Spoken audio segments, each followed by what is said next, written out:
Chapter 1. Grain, Rodents, and the First Invitation. Begin not with a temple cat, but with grain. In ancient Egypt, harvests were gathered into mud brick storehouses, poured into bins, measured by scribes, and guarded because grain was life, bread, beer, taxes, wages, and next season's seed. Concentrating food in one place solved one problem and invited another. Mice, rats, insects, and snakes found the stores too. Before cats became companions or sacred symbols, the storehouse had already set the table. To a mouse, an Egyptian granary was not architecture. It was dinner with walls. Rodents gnawed through baskets, fowls stored food, ate seed grain, and multiplied wherever people kept supplies dry and concentrated. That damage was not a minor annoyance. Lost grain meant less bread, weaker beer, missing tax payments, thinner rations, and fewer seeds for the next flood season. The prey came first. The hunters would have a reason to follow. Where grain drew rodents, cats needed no formal invitation. Wild and commensal cats moved along fields, walls, rubbish heaps, and storehouse edges, following mice, small birds, insects, and the occasional edible scrap. For the cats, human settlement was not yet home. It was a rich hunting ground with shade and cover. For people, a predator that arrived on its own and reduced pests was worth tolerating. The bargain began with opportunity. The best place for a cat was often neither deep field nor inner room, but the messy border between them. Field banks, granary walls, rubbish patches, animal pens, and sun-warmed mud brick all met there. Rodents tunneled, birds picked at waste, insects gathered, and scraps appeared without ceremony. Cracks and baskets gave cover, walls held heat after sunset. These edges made perfect working territory for animals, still largely their own managers. Rodents were not the only visitors slipping through these borders. Snakes also shared the agricultural world, in fields, storehouses, courtyards, and dark corners where people slept or worked. Some threatened eggs, young animals, and bare human feet. A few threatened lives. A cat that watched, stalked, and struck at small moving dangers had value beyond saving grain. This was protection in its plainest form: less bite, less spoilage, less panic. Usefulness, though, is not the same as ownership. An early cat near a granary could be welcomed in practice and still belong mostly to itself. It might sleep in a wall crack, hunt after dusk, vanish toward fields, then return when mice made the storehouse interesting again. People did not need to cuddle it, name it, or shut it indoors. Tolerance was enough: fewer pests for humans, steady opportunity for the cat. After sunset, the storehouse did not become still. Grain shifted in jars, mice worked the walls, and small feet moved where people preferred not to put their hands. Cats were built for that hour: quiet pads, sharp hearing, quick turns, eyes catching what little light remained. At this stage, such watchfulness was not yet a halo of sacred meaning. It was useful night labor, performed by an animal that could see the trouble coming. Put the pieces together, and the first invitation looks practical. Grain gathered rodents, rodents and scraps drew cats, snakes made alert hunters still more welcome. Edges of settlements gave cats cover, warmth, shade, prey, and room to come and go, which suited an animal not easily reduced to property. None of this proves every Egyptian cat was a pet, much less sacred. It explains why the next meetings happened at courtyards, kitchen thresholds, and rubbish corners, wherever food, danger, and opportunity overlapped. Chapter 2. Courtyard thresholds and everyday tolerance. Step past the grain store door, and the scene changes less than we might expect. A domestic courtyard also had food traces: crumbs from bread, fish bones, spilled grain dust, water jars, and corners where rodents could hide. Snakes did not respect architecture either. They followed cover, prey, and cool shadow. Mud brick walls gave shade, thresholds gave shelter, and a cat could patrol the working storehouse, then drift into household space without becoming fully owned. Cooking areas made the invitation tastier, though still unofficial. Where grain was ground, fish cleaned, bread baked, and meals eaten, tiny leftovers gathered at the edges of daily work. A cat did not need a bowl with its name on it to benefit. It could nose through scraps, wait near discarded bones, or catch the mouse drawn by the same smell. For people, letting it linger was less a ceremony than a practical bargain. Less elegant evidence sits at the settlement margin: ash, broken pottery, spoiled food, husks, fish scraps, and sweepings from daily life. Refuse heaps were not scenic, but they were busy. Waste attracted insects and rodents attracted cats. A cat working this edge was not being adored. It was exploiting a filthy buffet with excellent hunting prospects. People could tolerate that presence because the result was cleaner stores, fewer pests, and one less problem underfoot. After the hunt came the serious business of sleeping. Egyptian houses offered useful microclimates, shaded courtyards during a hard sun, mud brick walls that cooled slowly, mats and baskets near work areas, storage corners out of traffic, thresholds warmed by passing bodies and reflected light. For a cat, that was a fine arrangement. It could rest close to people, enjoy comfort, and still leave whenever the next mouse made a career-ending mistake. Seeing the same cat in the same courtyard for weeks would be tempting evidence, but it is not a deed of ownership. Repetition could mean tolerance. The household accepted a useful visitor because mice, scraps, and shade made the arrangement work. The cat might hunt one storeroom at dawn, sleep by another doorway at noon, and visit a different kitchen by evening. Ancient neighborhoods could share a cat before anyone claimed it. The next step was small enough to miss. A hand dropping a fish head near the door, a cook not shooing the hunter from the shade, a child learning which striped visitor came at dusk. These acts did not make the cat a pet in the modern sense. They made the courtyard worth returning to. Food, permission, and habit could fasten a cat to a place long before anyone called it theirs. By now, the household might know its schedule better than its opinions. It arrived when cooking smells rose, stretched in one reliable patch of shade, then vanished over the wall as if summoned by private business. At night, those bright eyes near the jars were not poetry yet. They were working equipment, tuned for low light, tracking small movement where people could barely see. Familiar, yes. Fully tame, not necessarily. So companionship could begin without ceremony. A cat that guarded grain jars, appeared when supper smells rose, accepted a scrap, and chose the same doorway became more than background movement. People could recognize its habits, even smile at its refusal to be scheduled. The next step was not a cage, but closer access inside the house. This ordinary familiarity stayed different from temple control or elite display, useful, seen, fed a little, and remembered. Chapter 3. Inside the house, still half free. Inside a mud brick house, the invitation was often nothing more formal than a doorway left usable. Courtyard shade gave way to cooler rooms, cooking smells, storage jars, and the excellent rumor of mice. A cat learned the timetable, grinding grain, preparing fish, opening baskets, sweeping corners. People learned it too. This was access by habit, not a signed contract. The cat came in because the house had reasons worth inspecting, then left because it still could. Kitchen areas made the bargain stronger.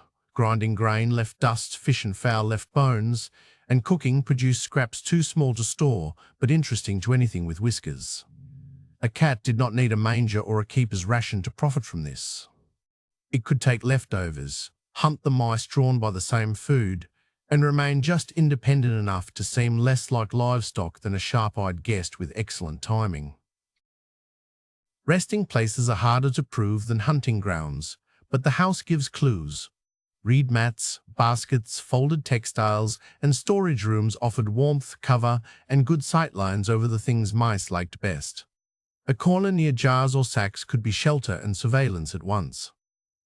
We should not imagine every cat tucked into a family bed. More likely, many borrowed comfort from household materials already there. Once inside, the cat's old job followed it under the roof. Grain jars, baskets, linen, stored fish, and bread, all attracted small thieves, mice, insects, and whatever else could squeeze through mud brick gaps. A household cat near these goods was not merely decorative, though it may have been liked. It was a quiet patrol with claws. Companionship softened the arrangement, but usefulness kept the door worth opening. This made cats different from cattle, goats, donkeys, or geese. Those animals could be counted, driven, penned, tethered, or assigned to work in ways people visibly controlled.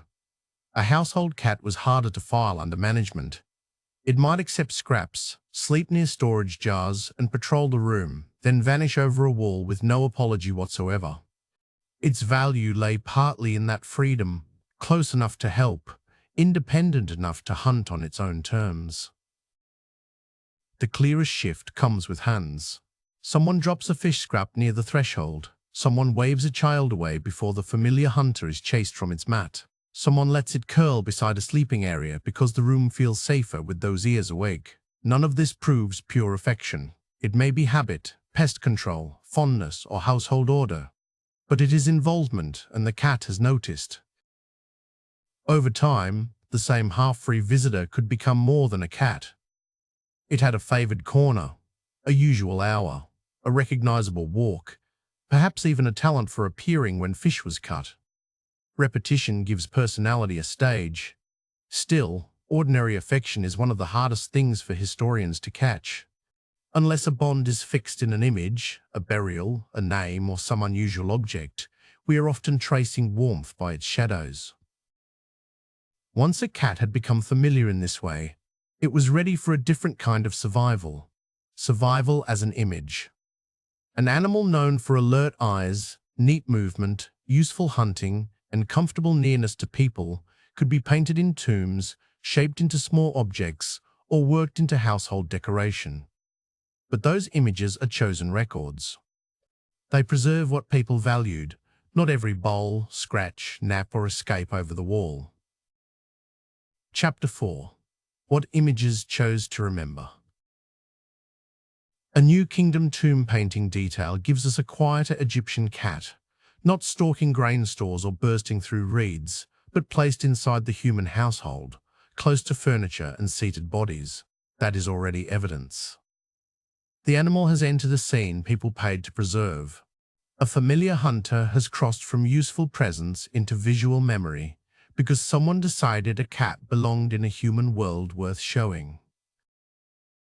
In several tomb scenes, cats appear not at the edge of the yard, but close to seated people, tucked beneath chairs or placed beside household furniture. That position is doing quiet work. It brings the animal into the ordered space of bodies, clothing, mats, and domestic display. A cat under a chair may suggest intimacy, protection, or a well-run home. It does not prove every Egyptian cat had the sofa privileges negotiated. In hunting scenes, the cat becomes motion itself, muscles tight, eyes fixed, body launched into reeds and fluttering birds. The practical virtues are the same ones that made cats welcome near stores and houses: quick hearing, low light movement, and a talent for making small trouble stop moving. Egyptian artists sharpened those traits into elegance. The painted hunter is useful, yes, but also suspiciously graceful for someone causing absolute chaos in the marsh. Then the cat shrinks from tomb wall to handheld thing. Bronze figurines, amulets, decorated vessels, and household objects let feline shapes travel into daily life, worn on the body, placed in rooms, given as gifts, or kept for protection and beauty. A small cat image might recall a living animal, a useful trait, a divine association, or simply good taste. Conveniently, cats have always understood branding. Look closely at these made cats, and the pattern is hard to miss. Straight backs, folded paws, long tails, ears pricked, eyes wide open. Egyptian artists were not inventing feline composure from nothing. Anyone who has watched a cat freeze before a leap knows the pose. But art polishes behavior into meaning. These are observed animals turned into lasting elegance, not a housing report for every cat in Egypt. Meaning changes when the background changes. A cat beside a plain stool and storage jar can read as familiar household company, close to food and useful work. The same sleek body beside carved furniture, linen clothing, servants, jewelry, and costly materials starts to speak of rank and cultivated order. Egyptian images ask us to read the whole room, not just the whiskers. Status is often hiding in the furniture. But the surviving picture is tilted. Tomb paintings, fine objects, and carefully buried things mostly show what people with money, skill, and access chose to preserve. They are evidence, not a head count. Beyond those polished cats were others with fewer chances at immortality, slipping around grain rooms, alleys, courtyards, rubbish corners, and farms. No artist needed to paint every useful hunter. History, annoyingly, kept the fancy receipts.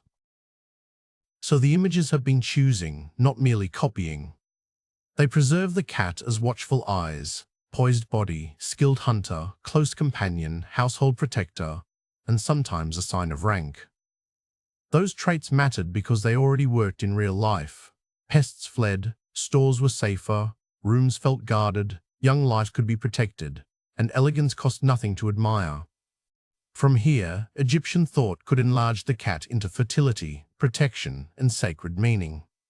But enlargement is not equality. Every painted cat was not a goddess, and every living cat was not divine. Chapter 5. From Watchful Hunter to Protective Sign. Before symbolism takes over, the evidence asks for caution. A painted cat, a bronze figure, or a decorated box gives us a chosen cat, alert, graceful, useful, near human order. It does not show the alley cat with a torn ear, the storehouse hunter eating well, or the courtyard visitor nobody owned. Egyptian meaning began with familiar behaviors selected for display. There was no single Egyptian cat status, however much the artists made cats look as if they knew otherwise. Before protection became a sacred idea, it had very practical feet. Around grain bins, kitchens, storerooms, and settlement edges, cats hunted the animals people least wanted near food, mice, rats, and sometimes snakes. That meant fewer gnawed sacks, fewer spoiled supplies, fewer sudden dangers beside a doorway or sleeping mat. A cat did not need a halo to be useful.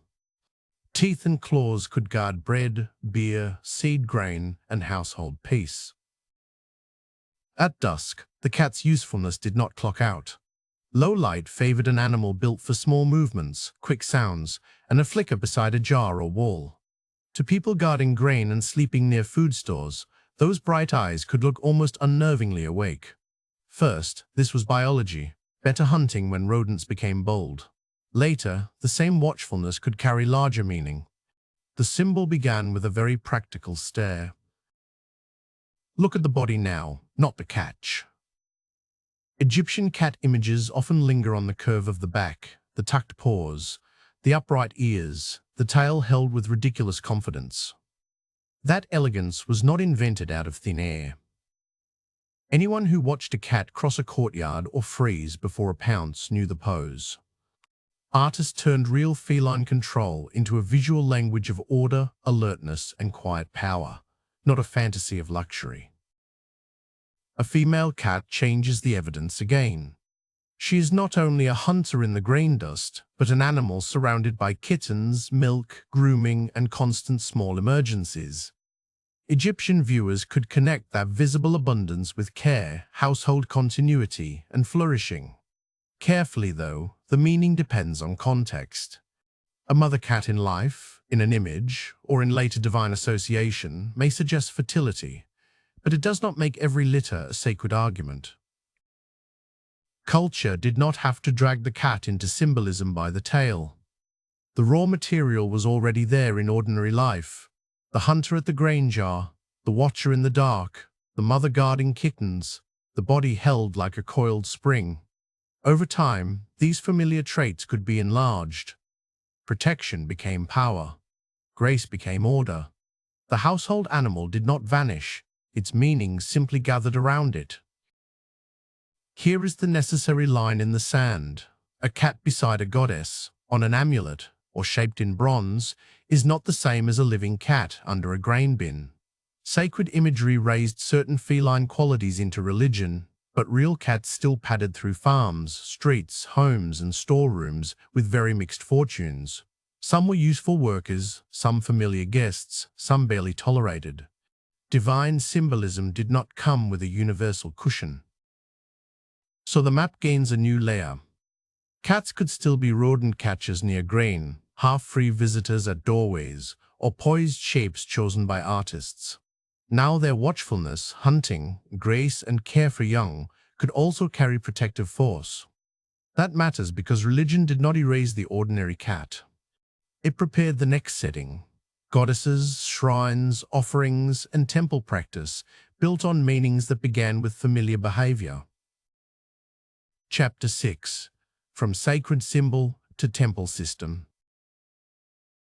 In religious images, those familiar feline qualities could be given a larger body. A watchful house cat and a dangerous lioness were not identical animals, but Egyptian art could draw from both: sharp attention, sudden force, protection of young and female fertility. Goddesses such as Bastet and Sekhmet gathered these traits into sacred form. That made feline imagery powerful. Not every alley cat a tiny priest with whiskers. Bronze cat statuettes, faience amulets, small votive figures, and decorated objects linked to shrines show something important. Feline meaning became portable, repeatable, and public. A worshipper could hold it, wear it, dedicate it, or buy a version of it without needing an actual cat in the room, which was probably convenient for everyone involved. These objects reveal shared devotion and organized religious ideas, but they are not diaries of how every living cat was fed, housed, or treated. In a shrine, feline protection moved beyond the courtyard and the charm worn at the neck. It became something people could return to together. Offerings, small cat images, and prayers gathered around goddesses such as Bastet, turning watchfulness and maternal force into public ritual. The setting changed the scale. A household hope now had a sacred place, repeated actions, and a community around it. Devotion became visible in the things people brought. Food, incense, small bronzes, cat-shaped figurines, and dedicated gifts made feline protection something a person could do with their hands. The offering asked for favor, thanked a goddess, or sought safety for a household. As evidence, though, it tells us first about human religious action. It honors cat-like power before it proves how any living cat was fed, housed, or handled. Writing made the association more formal. In temple settings, labels, dedications, and divine names fixed feline forms beside powers such as Bastet, linking them to protection, motherhood, music, festival, and civic worship. A cat image could carry several meanings. An inscription and a shrine narrowed the reading. Language turned familiar traits into recognized divine categories, preserved on stone, metal, and sacred objects. Under all that temple language sat a very plain fact. Cats were useful because they caught things people did not want near their food or beds. Rodents threatened grain, seed, bread, and beer. Snakes made storehouses and sleeping spaces more dangerous. So when feline protection became sacred, it did not float away from daily life. It enlarged to practical bargain, already working on the ground: sharper eyes, quicker paws, fewer pests. Once feline meaning entered temple practice, it needed organization. Someone had to receive gifts, store figurines, maintain sacred spaces, and manage the animals or images linked to the goddess. That could mean food and protection, but also counting, housing, handling, and supply. A temple cat was not simply a courtyard cat with better public relations. Religious value could bring care and dependence in the same breath, with human institutions setting the terms. So the same protective idea could live in three very different places. Near a kitchen, a cat might be a familiar hunter, paid in scraps and tolerance. Beside a goddess, the cat's alert body became a sign of divine power. Inside temple practice, that meaning entered an institution with offerings, handlers, storage, and rules. Protection connected these roles, but food, movement, visibility, and control separated them. Chapter 7: Temple associated cats, and votive economies. At sites linked with Bastet and other feline divinities, archaeologists find bronze cat figures, shrine deposits, dedicatory texts, and, in some places, cat remains gathered in ritual contexts. That evidence changes the scale of the story. The cat was no longer only a useful hunter or a protective image. Around shrines, feline meaning became something people could visit, purchase, dedicate, store, handle, and repeat as part of religious routine.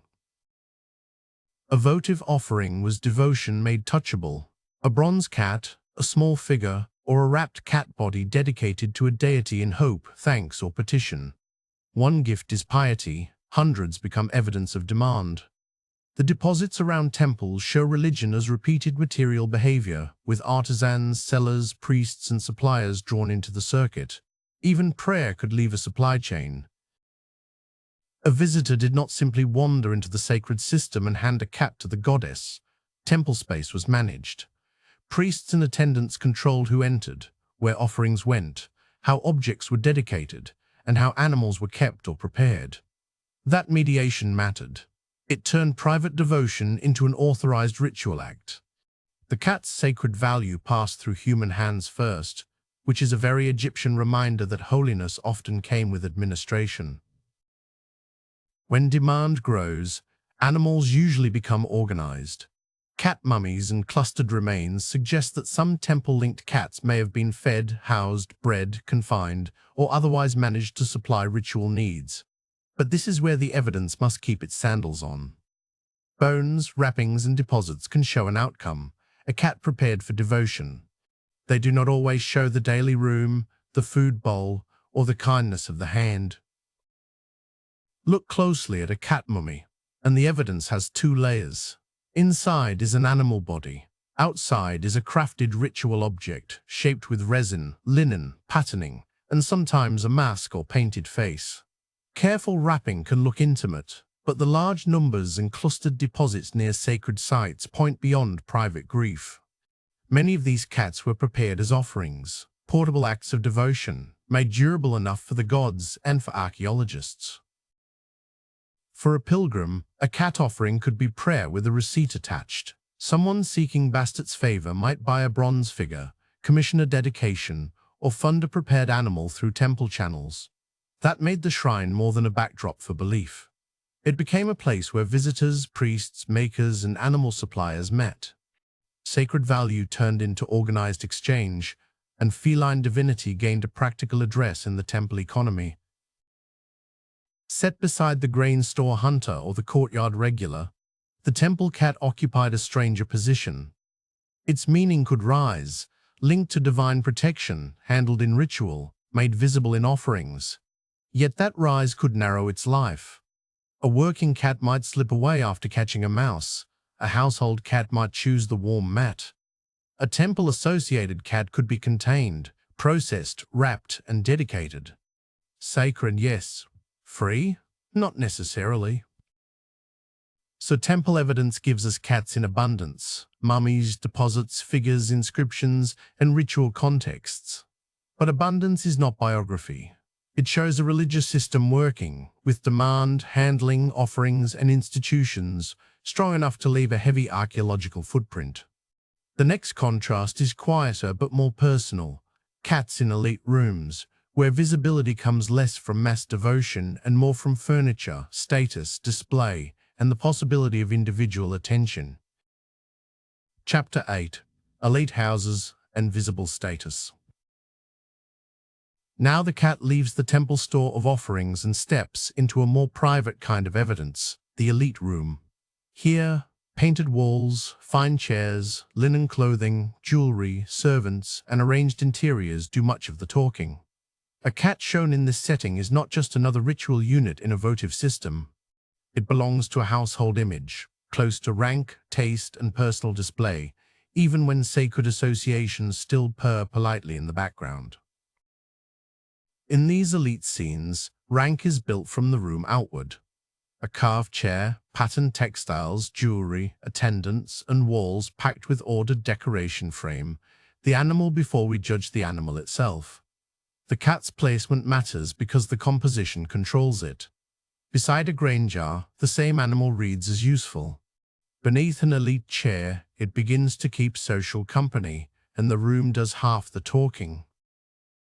A cat tucked under a chair, seated beside food, or placed near a finely dressed figure tells us something important. The animal was welcome inside the picture's social space. That closeness may hint at affection, and anyone who has met a cat knows they rarely pose from civic duty alone. Still, the evidence stays slippery. The cat can be companion, household ornament, protective sign, or a polished image of elite order. Luxury changed the frame, not the animal.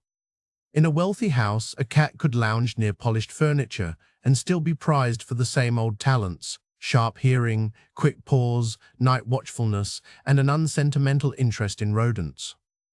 Comfort did not cancel usefulness. Fine surroundings made the cat visible as part of cultivated domestic life, while its practical values still protected food, stores, and sleeping people from small, persistent trouble. Marsh hunting scenes take the elite cat out of the quiet room and into a staged world of birds, reeds, boats, and flying motion. When a cat appears there, it may look wonderfully busy, springing, watching, gripping prey, behaving much like a real hunter.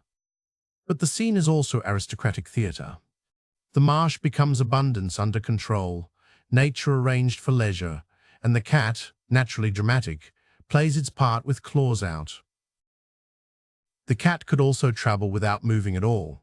On fine furniture, small figurines, ornaments, cosmetic items, or decorated household objects, the feline shape became a portable sign. It might suggest grace, watchful protection, fertility, domestic order, refinement, or simply the owner's taste for a fashionable creature with excellent posture. But a carved cat is not a diary. It tells us what elite culture wanted the cat to mean, not which animal slept there.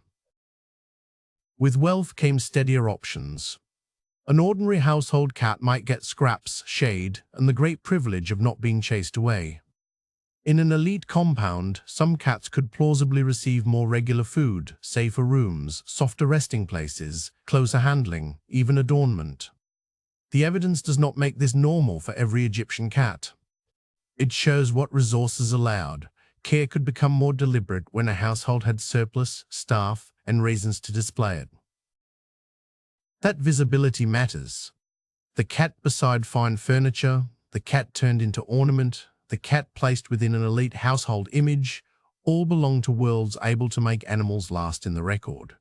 Wealth could buy food, shelter, artists, objects, wrappings, even a small coffin. Those traces do not speak with one voice. A remembered cat may have been loved. It may also have been useful, symbolic, expensive, and carefully displayed.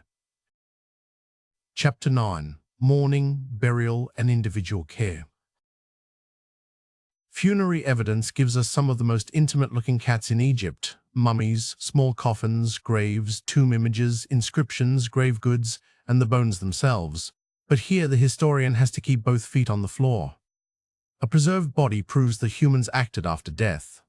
It does not, by itself, tell us whether this cat was a companion, an offering, a status display, or part of a temple system. The clearest signs of mourning usually belong to people who could pay for clarity.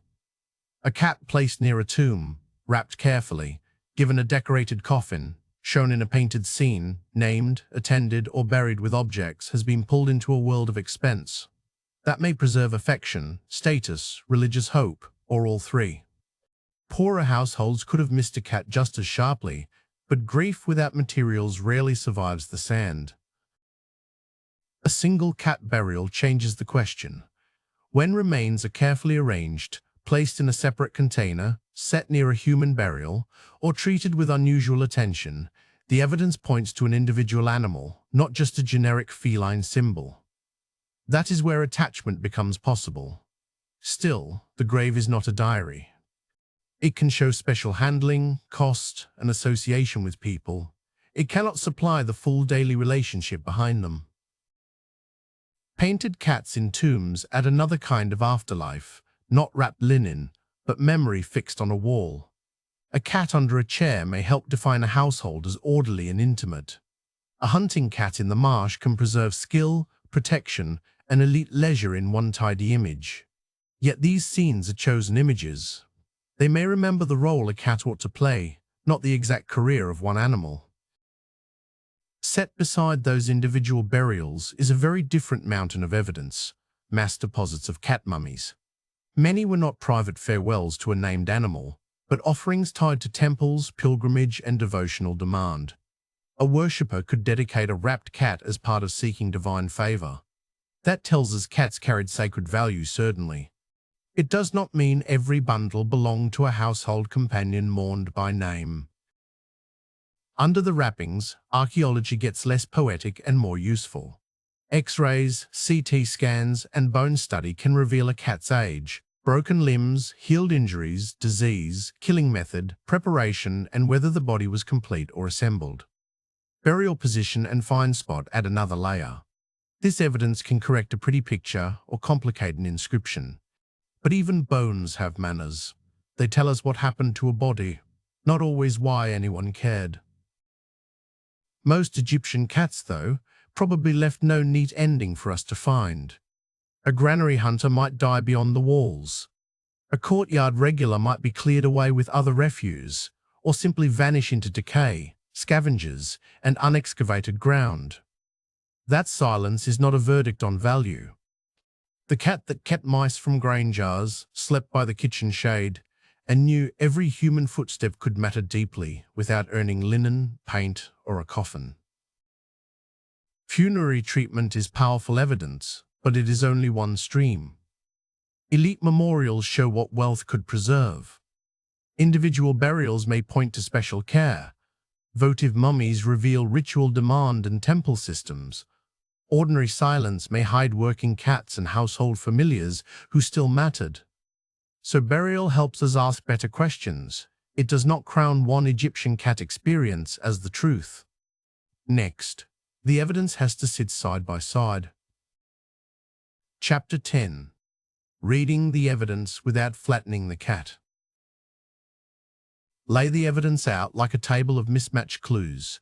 A painted cat beneath a tomb chair, a dusty household corner, scattered bones, bronze votives, wrapped mummies, little figurines, and names scratched or written beside offerings. It is a rich record, but not a fair one. Paint remembers choices. Bones remember bodies. Temples remember systems. Houses whisper. Before we decide how Egyptian cats lived, each fragment gets its own voice. Take the painted cat under a chair, the poised figure on a small object, or the hunter stretched in a marsh scene. These images tell us what patrons and artists wanted cats to mean: alertness, closeness, grace, protection, leisure, sometimes rank. But art is a polished witness, not a security camera. It selects the cat at its most useful, elegant, or socially flattering, while many ordinary cats stayed off the wall entirely. A house gives a different kind of testimony. Courtyards, kitchen floors, storage corners, rubbish deposits, mud brick walls, and the odd animal bone do not pose neatly for memory. They suggest where cats could profit, near scraps, grain jars, shade, warm surfaces, and the small pests that treated every pantry like an open invitation. What they rarely prove is love. Domestic archaeology can place a cat close to daily life, without naming it as anyone's companion. Animal remains sharpen the picture, but they also draw a hard border around it.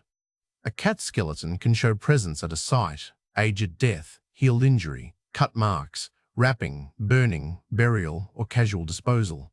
That is valuable evidence, especially when art gets too charming for its own good. But bones do not purr in the archive. By themselves, they cannot prove affection, reverence, neglect, or the texture of daily care. The scale changes in temple deposits.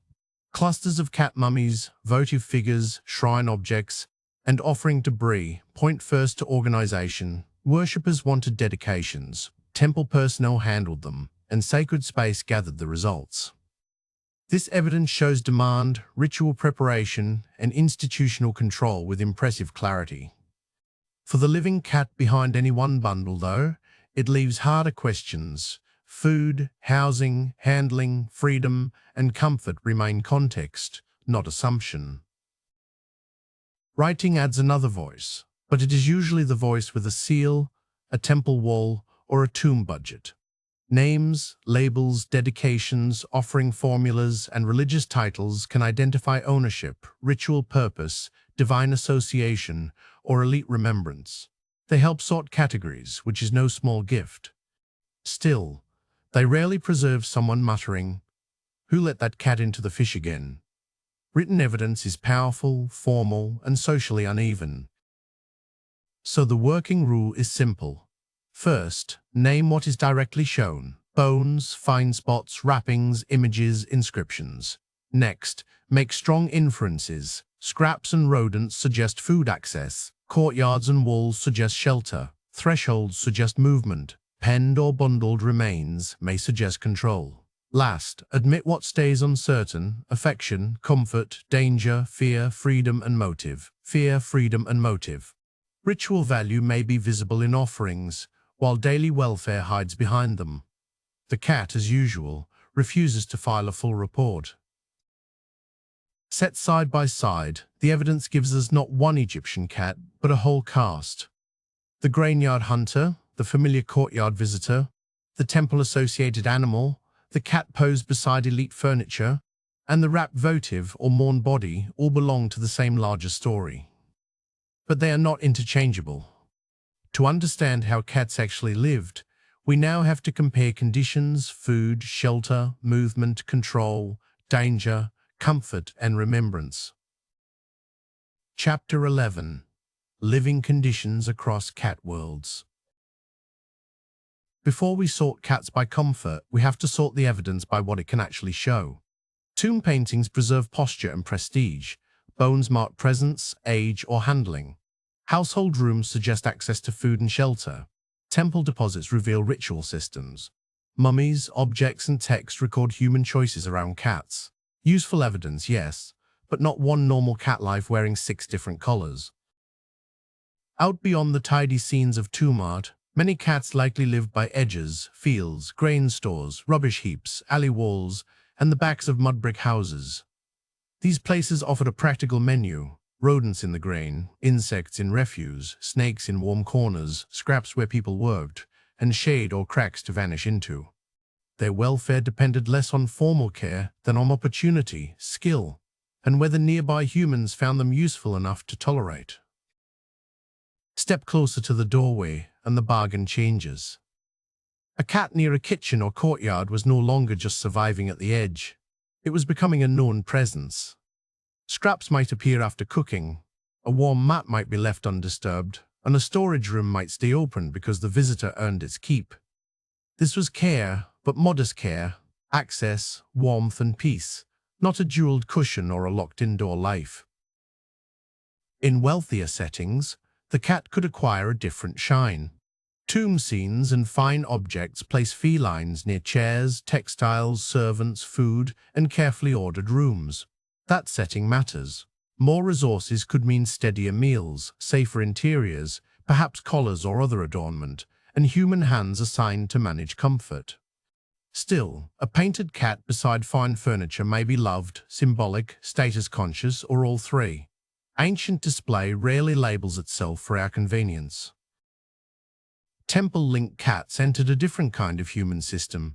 Here, the clearest evidence is not a sleeping place or a dinner bowl, but deposits, cat mummies, votive figures, and shrine objects.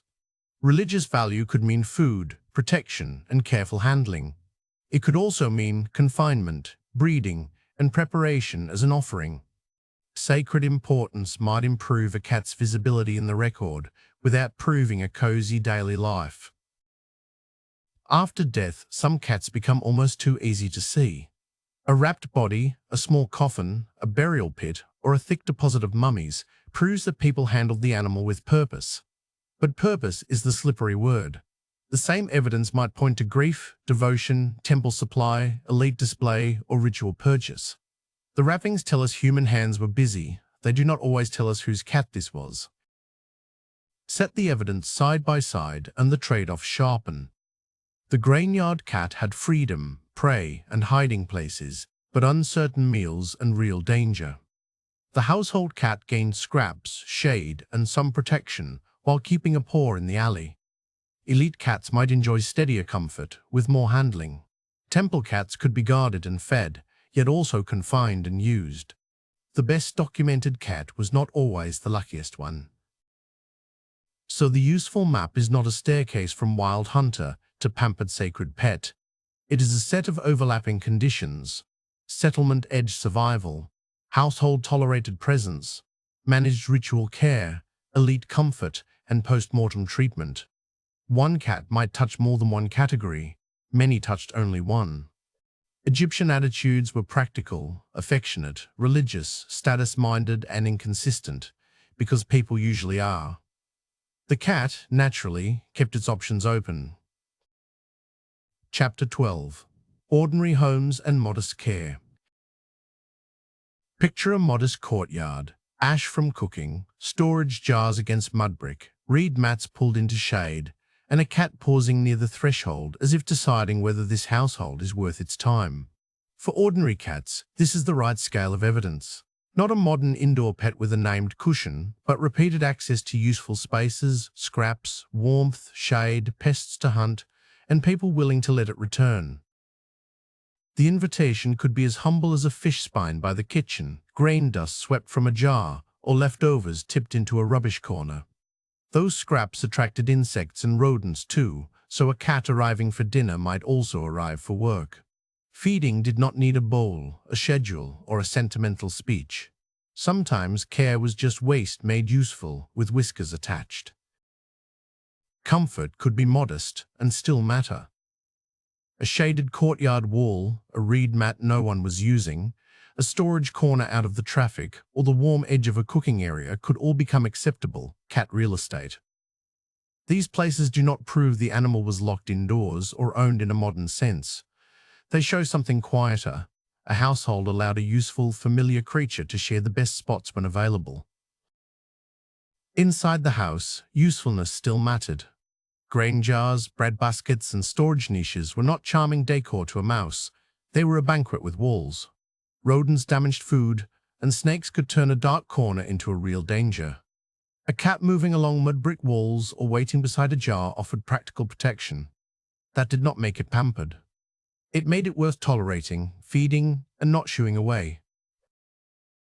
A household might recognize its cat in the loose, practical sense, the one that appeared at mealtimes, slept by a jar, and knew which doorway stayed welcoming. But that did not make the animal fixed property. It could slip over a roof, cross a neighbor's yard, patrol an alley, and return before anyone had finished grinding grain. Ordinary familiarity left room for feline opinion, which, as usual, was considerable. Look for care in the tiny gestures. A hand lets a scrap fall near the hearth. A child pauses to watch the familiar tail vanish behind storage jars. Someone steps around a sleeping cat on a mat instead of moving it. Another person allows it near the grain because, frankly, the mouse has worse manners. These habits can hint at fondness, but they prove something firmer. Routine tolerance made closeness possible. Set that courtyard cat beside one in an elite household, and the difference is not species, but resources. The first might get fish scraps, tolerated doorways, shade, and a useful corner near the stores. The second could appear among fine furniture, polished vessels, attendants, textiles, adornment, painted scenes, or even special burial treatment. One lived mostly by access and usefulness.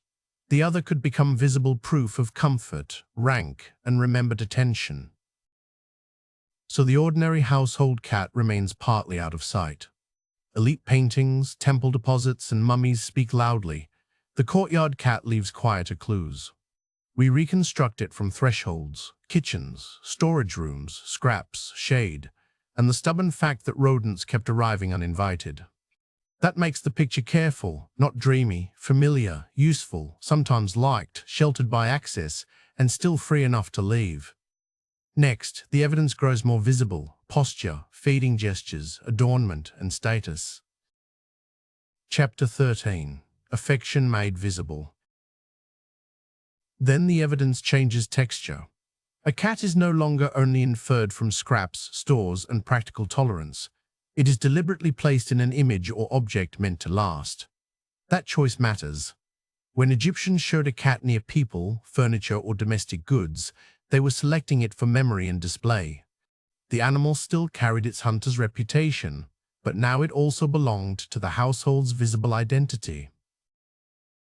In several Egyptian scenes, the cat's address is almost comically specific: under the chair, beside the seated body, within reach of linen hems and polished legs. That is not a granary corner or rubbish edge. It is the human comfort zone, the staged interior. The placement suggests closeness, but not one simple feeling. It may signal affection, household order, protection, status, or all of them curled neatly beneath the furniture. Posture does real historical work here. A seated cat reads as composed, almost decorative, a small emblem of grace and controlled domestic order. A crouching or springing cat points back to usefulness, teeth, claws, and the business of removing pests. Place that same animal near a person, and intimacy enters the scene. Put it beside jars, baskets, or furniture, and it helps guard the household image itself, dignified little supervisor included. A hand reaching toward a cat changes the evidence again. Food is no longer only spilled grain, kitchen waste, or prey earned in the dark. Someone is choosing to provide it. That can look tender, and sometimes it may have been. But feeding also keeps a useful hunter nearby, completes a polished domestic scene, or belongs to repeated ritual habit. The gesture is intimate, yes, but not automatically sentimental. Sometimes the record gives the cat accessories. A painted collar, a careful band at the neck, or a feline form worked into a fine household object can point to more focused attention. In wealthy settings, those details suggest a cat could be noticed as more than useful pest control. Still, context is everything. A collar might signal affection, display, control, or an artist making status visible in a very small package. Rarest of all are cats pulled from symbol into biography. Prince Thutmose's cat, Tamu, received a decorated limestone sarcophagus, with her name preserved and her feline body shown before offerings. That is much stronger evidence than a graceful cat shape on a household object. It says this was not just catness, but this cat. Still, such remembrance required wealth, writing, and funerary access. Most cats, however charming, left no calling card. So when a cat appears close to a person, the safest reading is layered. It may show fondness because proximity was chosen. It may show a tidy, prosperous household because the animal belongs inside the scene rather than at the rubbish heap. It may suggest protection, femininity, leisure, or rank. Egyptian art was perfectly capable of multitasking. One small cat could be pet, symbol, guard, and social flourish all at once. By this point, closeness itself has become displayable. A cat beside a body, under good furniture, near food, wearing adornment named in writing or preserved in a memorial object could help present a household as refined, attentive, and well-supplied. That does not mean every Egyptian cat reclined in luxury. It means wealth made certain cats easier to see. Ordinary hunters kept moving through courtyards and storerooms, mostly unframed by art. Chapter 14. Elite display and controlled comfort. Now the same nearness changes meaning when the room gets richer. A cat at someone's feet may still be a familiar animal, used to people and perhaps to regular food. But if the scene includes carved chairs, fine linen, jewelry, servants, and a carefully arranged interior, the cat is also part of social display. This is not the courtyard cat with better lighting. It is household proximity translated into rank, comfort, and presentation. Architecture mattered. An elite house could give a cat enclosed rooms, shaded courts, painted floors, and storage spaces where heat, dogs, snakes, and random street trouble were less immediate. Access could also be managed. Doors, servants, and household routines decided where the animal went. Compared with a settlement edge hunter, this cat might find steadier shelter and safer corners. The trade-off was obvious. Comfort came with a human floor plan. Food is where wealth becomes wonderfully unromantic. An ordinary cat might live by catching mice, nosing through scraps, and appearing at the kitchen edge at just the right moment. In a wealthy household, the same animal could benefit from larger stores, busier kitchens, and servants who handled food every day. That does not prove a private menu with its name on it. It does show how resources could turn lucky leftovers into steadier comfort. Behind that steadier comfort stood other people. Servants could carry scraps from the kitchen, open or close rooms, keep dogs away, or move a cat from places where elite order did not welcome paw prints. Family members might treat it fondly. Artists might fix it beneath a chair forever. So an elite cat's life was not shaped only by an owner's affection. It depended on household labor, management, and the human choices that made comfort visible. Small details can make an elite cat look almost personal. In some images, the animal is carefully placed, posed upright, or shown with details that may suggest a collar, ornament, or special handling. Fine objects with feline forms add to the impression of refinement. But here the historian has to keep one paw on the floor. Adornment may mark affection, or it may advertise wealth, symbolism, and household identity. That distinction matters. A cat posed in a wealthy home is not the same evidence as a cat mummy from a temple deposit. In the house, the setting points to family identity, leisure, display, and perhaps fondness. In the temple system, cats and cat forms entered offerings, priestly handling, divine association, and ritual demand. Same animal, very different paperwork, so to speak. One sat near the household, the other served a sacred economy. Comfort, then, had edges. A well-fed cat in an elite room might still slip through doorways, vanish to hunt, or resist being arranged like furniture with whiskers. Human protection could come with human decisions about where it belonged, when it was handled, and what it represented. Wealth widened the range of care, better food, safer corners, more attention. It did not guarantee gentleness, freedom, or affection every day. After death, wealth could keep a cat visible. A household with means might pay for careful burial, preserve an image in a tomb scene, include a small memorial object, or give the animal treatment ordinary courtyard cats almost never received. Yet even here, the evidence does not purr one simple answer. A buried or depicted cat may signal affection, rank, religious hope, family display, or all of them curled together. Chapter 15: Death, Mourning, and Different Afterlives. For many Egyptian cats, death probably ended without a coffin, wrapping, or painted farewell. A working cat near a grain store, a courtyard regular, or a familiar kitchen visitor might simply vanish into ordinary disposal, decay, scavenging, or a layer archaeologists have not reached. That silence is evidence of limits, not proof of indifference. The cat that kept mice from the bread jar may have mattered very much, then left almost nothing behind. When bones do survive, they give firmer answers, but narrower ones. A jaw can suggest age. A healed break can show injury and recovery. Cut marks, burning, wrapping traces, or a rubbish context can point to handling after death. Location matters too. A storeroom, courtyard, temple deposit, or grave changes the question. But bone is not a diary. It can place a cat in human space without naming the relationship. A separate burial changes the weight of the evidence. If a cat is placed alone, wrapped with care, set in a box or jar, or arranged near a household, tomb, or small offering, we are no longer looking at stray bones from the general mess of life. Someone made a choice.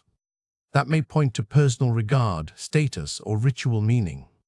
The trick is not to make the grave speak more tenderly than it can. In elite contexts, remembrance could acquire hardware. A cat might be placed near a tomb owner, shown in a painted scene, identified by name, or enclosed in a finer box, jar, or coffin. The named cat, Tamu, belongs in this category. Not a rule for all cats, but a sharp example of individual visibility.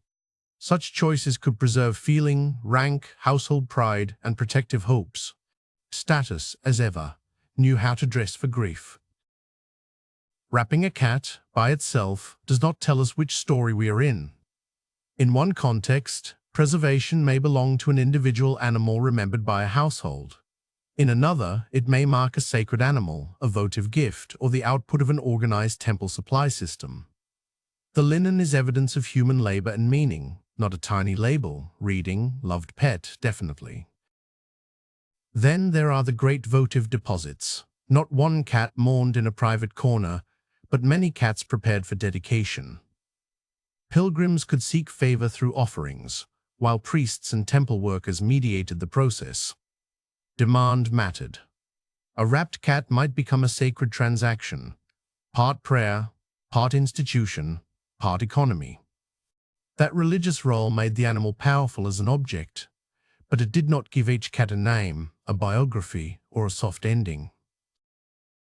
Grief is easier to see when it had materials to work with. A buried cat, a painted companion, a named animal, a small object placed nearby, these can make attachment visible. But ordinary sorrow may have vanished with a body left outside town, a memory spoken once, or a kitchen corner suddenly empty. Archaeology is very good at finding boxes. It is less good at finding the quiet moment when someone missed the cat. So the last threshold was shaped by the earlier ones. A cat from the field edge might vanish without record. A courtyard familiar might be remembered only in household talk. A temple cat could enter a votive system. An elite companion might gain image, coffin, or burial. After death, as in life, treatment followed place, handlers, value, and survival of evidence. The cat did not change species. The human world around it changed the ending. Chapter 16. Mapping the many lives of Egyptian cats. To map these lives, we have to keep the records side by side. Grain stores show why hunters were useful.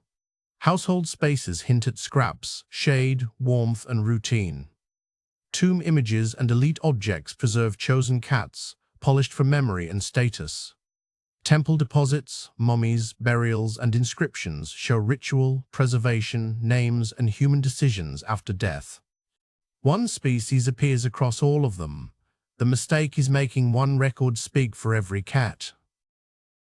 The working cat belongs first to practical places, farms, granaries, yard edges, kitchen corners, and rubbish heaps where food waste and stored grain drew rodents. Snakes could follow the same cover. Here the cat's bargain was simple, though nobody signed it. Prey, scraps, shade, and movement for the cat, fewer pests and a little less danger for people. This was tolerance, not luxury, and often not ownership at all. A household familiar was the cat that kept coming back until its presence became part of the day. It still hunted mice near jars and slipped through doorways when it pleased. Closeness did not mean full control. But compared with the working cat at the granary edge, it had tighter human ties. A scrap from a hand, a warm mat, a shaded threshold, the same voices, the same evening routine. Paint, bronze, faience, and carved wood give us the represented cat, not the animal as it lived every hour, but the animal someone chose to fix in view. A cat under a chair, on a vessel, or shaped as a figurine can signal affection, order, protection, elegance, or rank. Useful evidence, yes. A full housing report, no. Art remembers values, alleys, and courtyards kept many daily details to themselves. In temple contexts, the cat enters a more formal world. Feline goddesses, shrine objects, offerings, votive deposits, and bodies handled for ritual purpose. This meaning grew from familiar traits, especially watchfulness and protection, but it changed the terms. A kitchen cat earning scraps was not automatically a temple animal, any more than a cat-shaped bronze was a pet portrait. Sacred association made some cats religiously important. It did not give every cat the same life. The elite cat is easiest to spot by its surroundings: polished furniture, patterned textiles, attentive servants, decorated boxes, collars, or careful poses in formal scenes. In such settings, a cat might receive steadier food, safer rooms, and more personal attention than a courtyard hunter. But luxury had a public side. The animal could also advertise order, refinement, rank, and access to burial treatment. Even the cat's comfort could sit neatly on display. After death, cats become evidence with several meanings. A named memorial such as Tamu, a small coffin, a grave beside human remains, or an inscription may point toward individual remembrance. A wrapped body from a temple deposit may instead be a votive offering, part of a repeated ritual system. Thousands of mummies show devotion at scale, not thousands of pet biographies. And many ordinary cats left no burial at all, which is silence, not a verdict. Set side by side, the categories finally sharpen. Working hunter, household familiar, represented figure, temple-associated animal, elite pet, and funerary or votive body. None cancels the others. A cat might cross from field edge to doorway, from home into sacred meaning, from rich room into tomb, or from living creature into preserved object. The next question is not simply what Egyptians thought cats were, but what changed each time a cat crossed a threshold. Chapter 17. Thresholds between field, home, temple, and tomb. At the granary door, the relationship begins with spilled kernels and nervous movement in the dust. Stored grain brought mice, rats, and sometimes snakes close to the places people measured, sealed, and guarded food. A cat hunting there did not need a collar, a name, or permission written on a jar. It could stay just outside human control, yet still serve a human system, protecting bread, beer, seed, and rations by following prey. A few steps inward, the same hunter found better terms. Courtyards offered shade, kitchen corners offered fish bones, crusts, and spilled mash, and mud brick walls held warmth after sunset. None of this proves a cat had an owner in the modern sense. It shows a practical bargain becoming routine. If the visitor caught rodents, avoided trouble, and accepted leftovers with suitable dignity, the yard edge could become a regular resting place. Inside the house, proximity became harder to miss. Cats could be shown or imagined near reed mats, low stools, storage jars, and seated people, right where food, warmth, and household routines gathered. That closeness matters. It suggests familiarity stronger than courtyard tolerance. But it still was not possession like penned livestock. The same cat might nap beside a chair, inspect a grain bin, then vanish through a doorway as if rent were optional. Then the cat crosses another boundary, not a door, but a surface. On a tomb wall, a chair leg, a small figure, or a decorated object, the living animal becomes a chosen memory. Artists could preserve a cat as graceful, useful, affectionate, protective, or status rich. What they could not preserve was the whole cat. The dust on its paws, the scraps it stole, or the places it went when no one was painting. From painted cats, the trail leads to a more formal kind of boundary, the temple gate. In shrine and temple contexts, cat-shaped figures, amulets, votive objects, and offerings show protection becoming organized practice. Here, the cat was not simply a kitchen visitor with excellent night vision. Its watchfulness, hunting skill, and maternal associations could be attached to divine powers, managed by priests, repeated by worshippers, and made durable in ritual objects. Within temple-linked systems, value could mean tighter human control. Some cats may have been fed, kept, bred, dedicated, prepared after death, or turned into votive offerings. The strongest evidence is often the result: wrapped bodies, deposits, containers, and repeated objects, not the ordinary Tuesday of a living cat. Sacred association could bring care, but also management. Reverence, in practice, could come with close handling and little freedom. A different doorway changes the terms again. In elite compounds, a cat could appear beside fine furniture, painted walls, attendants, food, or jewelry, its presence made visible because wealth had better ways to stage and preserve it. Such cats may have had steadier meals, safer rooms, adornment, and even a chance at individual burial. But this was privilege, not the Egyptian average. Most cats lived beyond that polished room. At death, the thresholds narrow. A cat might be wrapped and preserved, placed as an offering, remembered in an elite setting, or vanish from archaeology altogether, leaving no neat label behind. Burial evidence shows human action, but not one simple feeling. The same species could end as companion, ritual object, status memory, or silence. To follow that crossing, we now have to watch the hands around the cat. Chapter 18. Hands that fed, displayed, offered, and preserved. At a working yard, beside grain jars and mud brick storage bins, the first human action may have been very simple: do not chase that cat away. If it waited near spilled grain, it was also waiting near mice. If it slipped along the wall, it might notice a snake before a bare ankle did. This was not ownership. It was permission, renewed daily, because a sharp little hunter made the storehouse safer. The next step could be almost embarrassingly ordinary. A fish scrap set down near the kitchen wall, a shallow bowl left in a corner, a bit of leftover bread ignored just long enough to be found. Repetition mattered. A cat that returned for food also returned for faces, voices, smells, and routines. Was this affection, convenience, or habit? Probably all three, depending on the household and the cat's table manners. Shelter was another quiet bargain. A shaded threshold, a reed mat, a warm room after cooking, or a protected corner beside storage jars could make a house worth returning to. But access is not the same as captivity. The cat could sleep where people allowed it, then slip back to roofs, alleys, courtyards, and hunting paths. Ancient care often looked less like a locked door and more like a welcome gap left open. In wealthier scenes, the cat is no longer only slipping through useful spaces. It is placed beside carved furniture, under a chair, near attendants, or decorated vessels. The animal becomes part of a composed household picture. That display matters. It can signal calm order, leisure, refinement, fondness, or rank. Still, a painted cushion is not a diary. The image shows what people wanted seen, not every nap, meal, or mood behind it. Dedication was a different gesture altogether. In temple settings, a person might present a cat figure, a small image of a feline goddess, food, incense, or even a prepared animal as a votive gift. Archaeological deposits near shrines show these acts repeated at scale. Here, the cat was not mainly a kitchen regular or a favorite under the chair.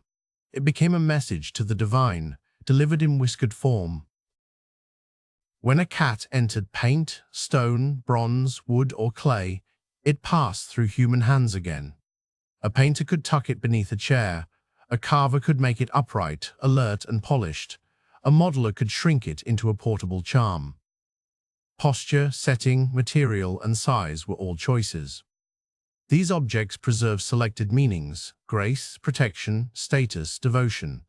They are valuable evidence, but only when read beside context, remains, and place.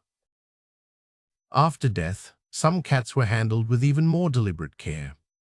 Bodies could be dried, wrapped in linen, shaped into neat bundles, placed in small coffins, or buried in deposits. But the wrapping does not tell one story. Many prepared cats served votive demand, made for offering rather than mourning.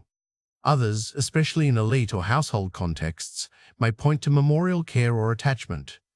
The bandages are evidence of human purpose, not automatic proof of a beloved pet.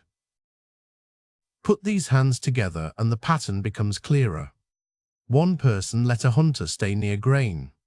Another left scraps, made shade available, or allowed a warm corner. Wealthy patrons displayed cats, worshippers dedicated them, artisans fixed them in graceful form, embalmers and mourners preserved or buried them. Those choices did not give cats equal lives, and they did not leave historians equal evidence. Some cats received comfort, some met control. Many simply kept moving. Chapter 19. Unequal care and unequal evidence. Here is the historian's first nuisance. The best preserved cats are not automatically the most typical ones. Tomb paintings, temple deposits, mummies, coffins, and inscriptions survive with impressive confidence. The cat slipping behind a kitchen jar, hunting by a grain store, or cutting through an alley usually leaves less paperwork naturally. But silence is not smallness. Ordinary cats could protect food, share space, and shape daily comfort while barely entering the record at all. Care depended on resources as much as fondness. In a modest home, a cat might get fish scraps, courtyard shade, a warm spot near cooking, and permission to come and go. In a wealthy house, care could mean steadier food, safer rooms, collars, or fine depiction, even burial. In a temple, authority changed the scale. Feeding, containing, dedicating, and mummifying cats could become organized work, with priests keeping the ledgers, literal or otherwise. For the ordinary cat, evidence often comes sideways. A storage room with rodent pressure, kitchen refuse with fish bones, a courtyard wall, scattered animal remains. These do not give us a name or a tiny coffin. They give us a setting. And in that setting, the working cat still matters. It hunted where food gathered, rested where people allowed it, and lived close enough to be useful without becoming famous. By contrast, elite cats can look almost embarrassingly well documented. A painted cat under a chair, a sleek figure on decorated furniture, a collar, an attendant nearby, a careful burial setting. These are loud sources. They show that wealthy households could turn cats into signs of refinement, affection, order, and rank. But they also show wealth doing what wealth does best, preserving its own version of normal. Temple evidence speaks in a different register. Cat mummies packed in deposits, careful wrappings, shrine objects, and dedicatory inscriptions point to organized devotion, not just scattered fondness. They show worshippers seeking divine help, priests or temple workers mediating access, and institutions handling animals and offerings at scale. That is powerful evidence for ritual demand. It is weaker evidence for whether each cat was stroked kindly, fed well, or known by anyone as a companion. Silence in the ground is not silence in life. A cat that kept mice out of grain, shared a courtyard, slept by the kitchen wall, or appeared for scraps at dusk might never earn a painted portrait, a name, or a burial. That does not make it worthless. It means its value was practical, familiar, and perishable, measured in safer food, fewer pests, and daily recognition, not in monuments. Visibility can mislead. The cat painted beside fine furniture may point to comfort, but also to a polished idea of household order. The wrapped cat in a deposit may be sacred, while still shaped by handling, control, and ritual demand. Meanwhile, the unnamed courtyard hunter, absent from art and linen, could have had wide movement, regular chances at food, and the practical tolerance of people who knew its work mattered. So the best reconstruction keeps two rules in view: preservation favors power, and care followed resources. We read the painted chair cat beside the courtyard hunter, the temple mummy beside the grain store prowler, the elite burial beside the faint trace in a household floor. The famous cats matter, of course. But so do the cats that barely survived as evidence, because ancient Egyptian cat life was lived in both spotlight and shadow. Chapter 20. Reconstructing the spectrum without flattening it. Our map has to begin with a bias in the evidence. Stone tombs, temple deposits, wrapped bodies, coffins, and inscriptions had better odds of surviving than a cat slipping through a kitchen doorway or hunting beside a grain bin. Archaeology, like any archive, has expensive taste. So when elite and ritual cats appear most clearly, we should read them as highly visible examples, not as the average Egyptian cat's daily life. Strip the story back to its working parts, and the engine is simple. Grain in storage drew rodents, rubbish in kitchens drew scavengers, mud brick edges held warmth and cover, snakes entered the same busy world. Cats mattered because they could live in that zone and hunt it well. Before anyone made a cat divine, fashionable, or mourned, it was already solving an ancient household problem. Too much food in one place attracts uninvited guests. At the loosest end of the model is the working cat, not quite wild, not quite anyone's pampered companion. It lived where food systems leaked opportunity, around fields, granaries, storage rooms, courtyards, and rubbish heaps. Mice, scraps, insects, and shelter made these places attractive. For people, the bargain was plain. A roaming hunter kept pests down. Its value lay in movement, sharp timing, and useful appetite, not in being owned. Move from the granary edge into the household, and the relationship changes by routine rather than by sudden ownership. This cat may still hunt and may still leave when it pleases, but it knows the kitchen smells, the shaded courtyard, the mat no one moves it from, the warm corner after cooking, and the hand that sometimes drops scraps. That is not a modern indoor pet. It is familiarity built from usefulness, access, and mutual tolerance. From there, symbolism did not float in from nowhere. It grew out of things people could actually watch: a cat alert in the dark, a hunter dropping on vermin, a sleek body moving with almost insulting confidence, a mother with kittens, a small defender near food and sleeping places. Those traits could support protective and religious meanings. But meaning is not a blanket. A symbolic cat was not automatically a sacred, safe, or well-fed cat. Inside temple and votive systems, the cat's role changes again.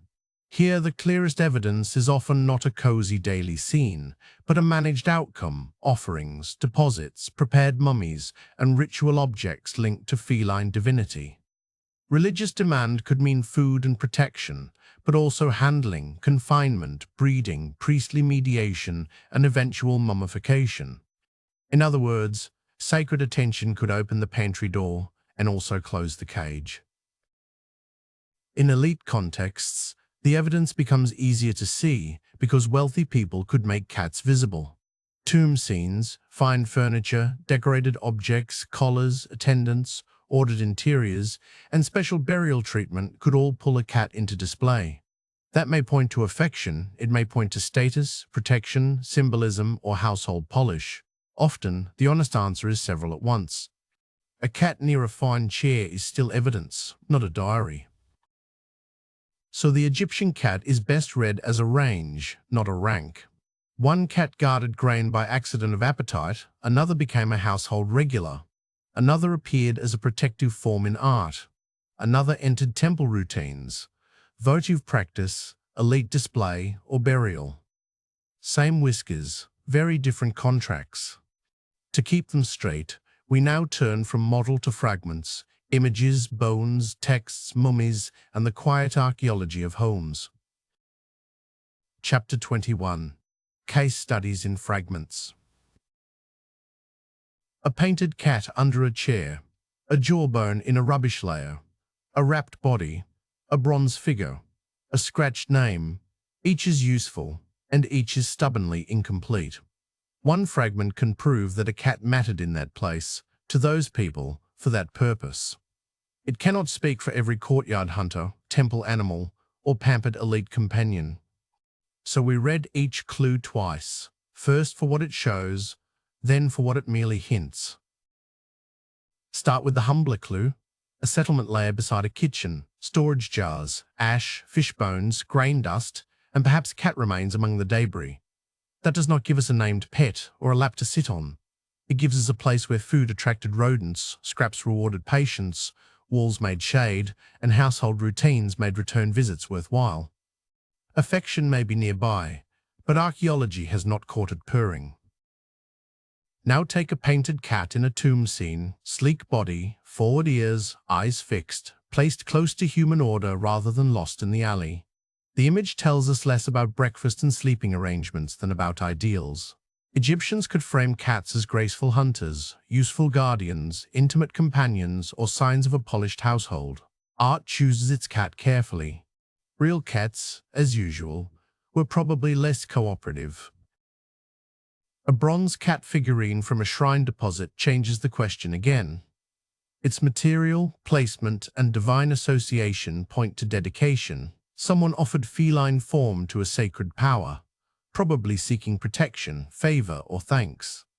That is strong evidence for religion and institution. It is weaker evidence for the daily menu, sleeping place, or freedom of a living temple cat. A sacred object can glow with meaning, while the animal behind the symbol remains harder to see. A wrapped cat in a coffin or grave is firm evidence. After death, human hands intervened. But even here, the label matters. A single carefully placed burial may suggest memory, attachment, rank, or a household wishing to keep a companion close. A mass deposit of cat mummies points more toward votive practice, temple demand, and sacred exchange. Preservation proves treatment. It does not, by itself, confess the motive. Writing gives a sharper clue, but a narrower one. A name on an object, a label beside an image, an offering formula to a feline goddess, or an administrative note can tell us category, owner, dedication, or official purpose. It can say, in effect, this cat belonged here, meant this, or was offered for that. What it rarely preserves is the courtyard nickname, the stolen fish, or the quiet bargain between household and cat. Set the fragments side by side, and the spectrum sharpens. Household traces show presence and routine, food edges, pests, thresholds. Images preserve chosen meaning, grace, protection, status, perhaps affection. Temple objects locate feline value inside organized devotion. Mummies and burials prove post-mortem handling, not automatic biography. Texts name categories and formal purposes. Each clue covers one angle. None gets to become the whole cat. So the useful question now changes from what survived to where a cat lived, worked, or was placed. A farm edge, a modest doorway, an elite room, a temple precinct, and a burial chamber did not offer the same life. Place shaped the menu, the roof overhead, the freedom to wander, the hands that controlled or protected the animal, and the meaning people attached to it. Even for cats, real estate mattered. Chapter 22. Places changed the cat. At the settlement edge, abundance had rough borders. Fields met threshing floors, granaries, rubbish heaps, animal pens, and mud brick walls. Grain dust and scraps drew rodents, rodents drew cats, snakes made the same zone more dangerous. For a cat, this was opportunity, not comfort guaranteed. Meals came by hunting or scavenging. Shelter meant a wall, a roofline, a storage corner. Human tolerance lasted while the cat remained useful. Inside the storeroom, the bargain became plainer. Archaeology shows Egyptian grain kept in bins, jars, and granary buildings, exactly the kind of concentrated food supply rodents adore. A cat slipping through that world was not necessarily anyone's darling. It was a useful pressure on the mouse population, a small patrol with whiskers. If people let it enter, the reason could be simple. Less gnawed grain meant more bread, beer, seed, and rations. Kitchens changed the arrangement again. Near ovens, grinding stones, water jars, fish bones, breadcrumbs, and peelings, a cat found more than prey. It found predictable human rhythm, cooking, eating, washing, discarding. That did not make it a pampered pet, only a regular customer with excellent timing. Repeated appearances could make the animal known to the household, while the doorway still stayed open for hunting, wandering, and vanishing at will. The courtyard was the perfect compromise, not quite street, not quite sitting room. In a mud brick house, shade collected along walls and doorways, while crumbs, storage jars, and small pests kept life interesting. Here, a cat could do several respectable cat jobs at once: nap, watch, pounce, accept a scrap, then leave before anyone got ideas about management. Familiarity grew at the threshold, but freedom still had a clear exit. Past the courtyard, wealth could change the cat's job description. In tomb scenes and decorated interiors, a cat placed near polished furniture, patterned textiles, servants, and well-dressed owners becomes more than pest control. It can signal a calm household, cultivated leisure, rank, or real fondness. Still, the scene is curated. The painted cat may have chased mice after supper, but the image wants us to notice order first. At temple precincts, the cat entered a stricter world. Cat figurines, offerings, shrine deposits, and feline divine imagery show that religious value could organize human action around the animal. That might mean food, shelter, and protection, but also handling by temple personnel, restricted movement, breeding, or preparation for ritual use. Sacred association raised the stakes. It did not automatically give every cat a softer cushion or a better contract. Death made some cats unusually visible. In burial workshops, tombs, and ritual deposits, cats could be wrapped as mummies, placed in small coffins, shown in memorial images, or dedicated as votive offerings. These remains are powerful evidence of human action, but not a simple diary of feline happiness. Funerary spaces preserve what wealth, ritual demand, and dry conditions favored. Many living cats never received such excellent archival service. So the address mattered. At the settlement edge, cats kept distance and hunted for supper. In a storeroom, usefulness brought tolerance. In a kitchen or courtyard, scraps, shade, and habit could make one familiar. In an elite room, setting turned a cat into display. In a temple precinct, meaning brought management. In a burial space, memory or offering fixed it in place. One species, many terms, all shaped by human choices. Chapter 23. The people around the cat. Begin with the people measuring grain, sweeping threshing floors, and guarding storage rooms. Their problem had whiskers only because the real problem had teeth, rodents in the grain, and sometimes snakes where food and shelter gathered. A cat working that edge did not need a name tag. If it hunted well and kept returning, workers had reason to let it stay. Scraps, shade, a corner of mud brick shelter, useful wages, paid informally. Step from the storehouse into a modest courtyard, and the relationship softens without becoming ownership. Near cooking fires, storage jars, reed mats, and shaded thresholds, a familiar cat might receive fish scraps, lick grain dust from the floor, or simply be allowed to nap where it was useful. That hand-dropping leftovers could mean affection, practicality, or the ancient version of, "Fine, you may sit there." The door, however, still belonged to the cat.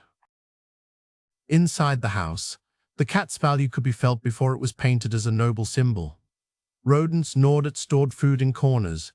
Snakes could slip near kitchens, mats, and sleeping spaces. A watchful cat made those places less inviting to small intruders with terrible manners. For ordinary households, this was protection in the plainest sense: safer food, calmer nights, and one more alert body between family life and the things that crept in. Once a cat entered art, another set of hands took over. Painters placed it beneath a chair. Carvers gave it a poised back and alert ears. Makers of small objects turned feline shape into something portable and polished.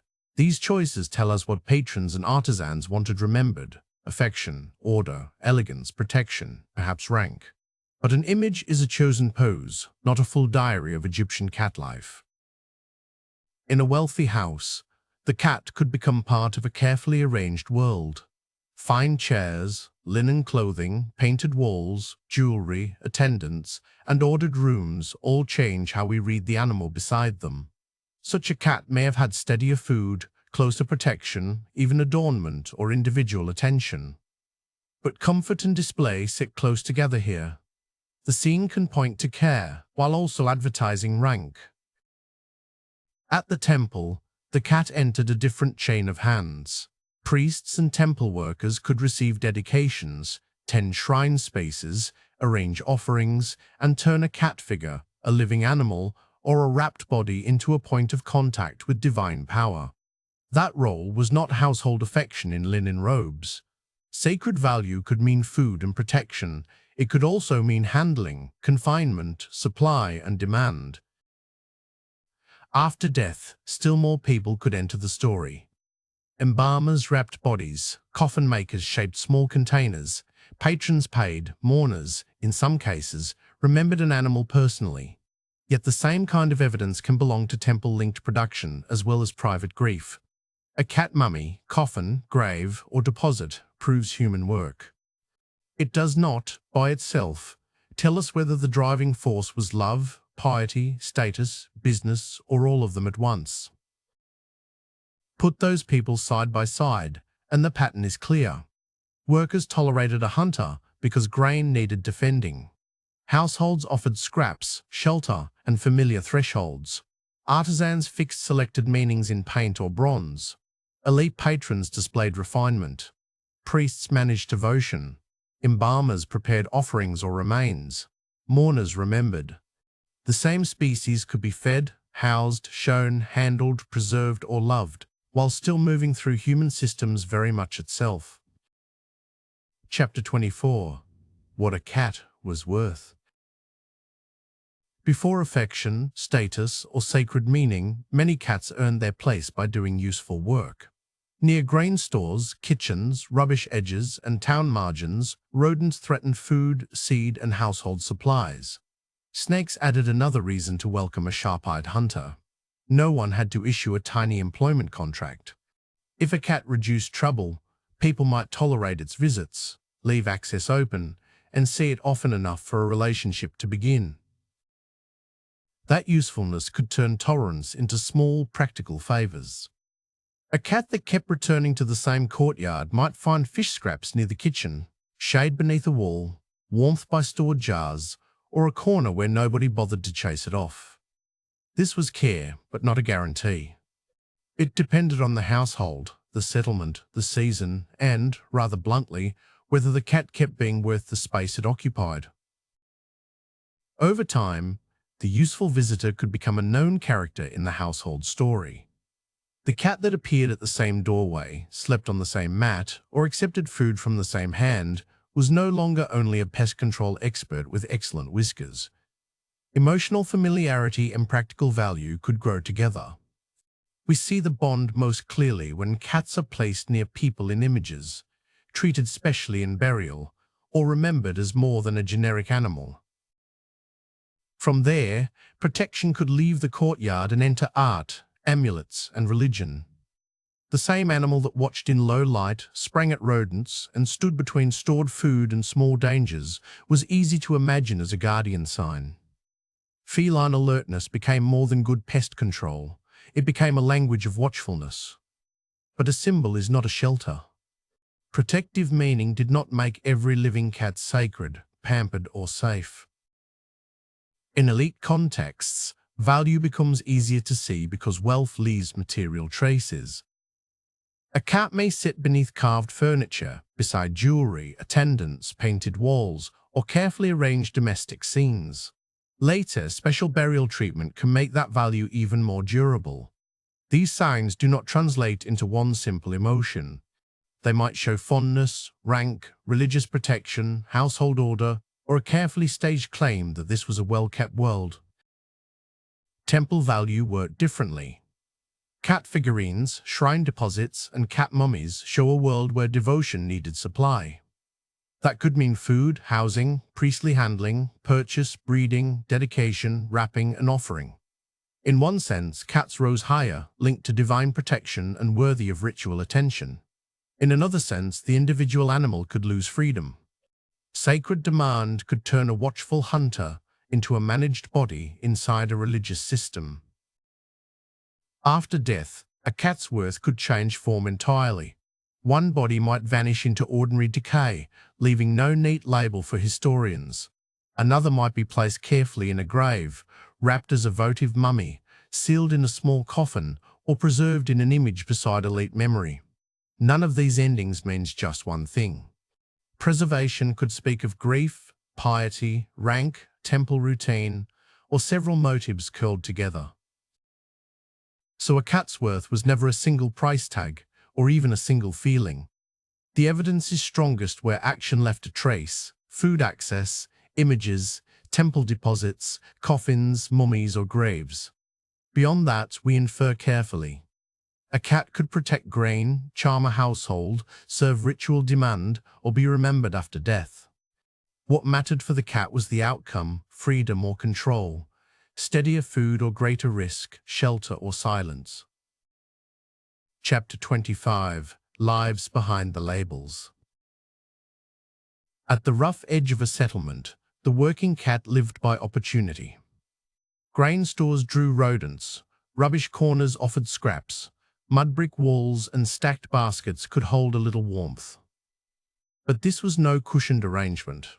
Hunger, snakes, dogs, rival cats, careless feet, and hostile hands all mattered. Its bargain with people was practical: keep appearing where pests appeared, and perhaps be allowed to stay. Step past the yard wall, and the arrangement could soften. In an ordinary house, a cat might slip between the courtyard, kitchen smoke, reed mat, storage jars, and doorway shade. What changed was not necessarily ownership, but permission. Scraps might appear. A warm corner might go unchallenged. A safer nap might be earned by keeping small teeth out of the grain. Still, this was threshold life, not a modern cat with a front door key. Recognition could grow without a deed of ownership. The cat that appeared at dusk knew the kitchen corner, and kept rodents from the storage jars may have become part of household rhythm. Someone might spare it a scrap, block a child from harassing it, or simply let it sleep. But for most such cats, the record stays quiet. Unless art, burial, or writing singles one out, affection remains likely in places, not provable in detail. In wealthier rooms, comfort becomes easier to see because wealth leaves furniture, paint, textiles, and attendants in the picture. A cat beneath a chair, near fine clothing or food, is not just passing through the margins anymore. It sits inside an ordered household scene. Such a cat may have eaten more regularly, rested on softer surfaces, and been protected indoors. It may also have helped display rank. Most likely, the meanings overlapped. Temple evidence changes the scale of the story. Cat figures, deposits, and mummified remains point to organized devotion, not just a fond owner with a well-fed favorite. In these settings, sacred value could mean food, shelter, priestly handling, and protection, but also breeding, confinement, ritual killing, wrapping, and dedication. The cat as symbol rose high. Individual cats could still enter a system of labor, supply, and demand. A wrapped cat from a votive deposit therefore tells us first about ritual demand. The linen, resin, bone condition, age of the animal, and crowded find spot can reveal preparation, supply, and offering practice. They are stronger evidence for a system than for a nickname, a favorite sleeping place, or grief at one small death. Sometimes, the mummy is less a family portrait than a material trace of devotion made in bulk. A different clue appears when one cat is singled out. Named cases already on the table, like Tam Yu, show why a name, careful burial, coffin, painted place near people, or preservation apart from mass deposits matters. Such treatment may point to grief, religious hope, household identity, or the resources to make loss visible. But these remembered cats are the loud survivors. Their little monuments matter precisely because most Egyptian cats left no monument at all. So the Egyptian cat is best understood as a set of possible lives, not a single national mood with paws. One might hunt loose beside grain jars, another sleep near a kitchen, another decorate an elite room, another pass through temple management, votive use, or careful remembrance after death. These roles could touch and overlap, but they were not the same life. Usefulness, affection, reverence, control, wealth, and evident survival kept pulling the animal in different directions. Chapter 26: Usefulness, Reverence, Affection, Control. By this point, the neat label Egyptian cat has stopped behaving neatly. In the evidence, cats appear at farm edges, in courtyards, beside chairs, near shrines, inside elite households, and among the dead. Each setting changed the relationship. One animal could be a pest controller, a familiar presence, a sacred sign, a managed body, a status detail, or a remembered companion. Same whiskers, very different human purposes. Strip away the gold, incense, and later temple drama, and the first bargain is wonderfully practical. Grain stores drew rodents, kitchens made scraps, settlement edges offered cover. Snakes moved through the same warm, food-rich world. Cats came because the hunting was good. People tolerated them because fewer pests meant safer bread, seed, rations, and sleep. Protection began here, with claws in the storeroom, before anyone turned it into sacred language. From there, habit could do quiet work.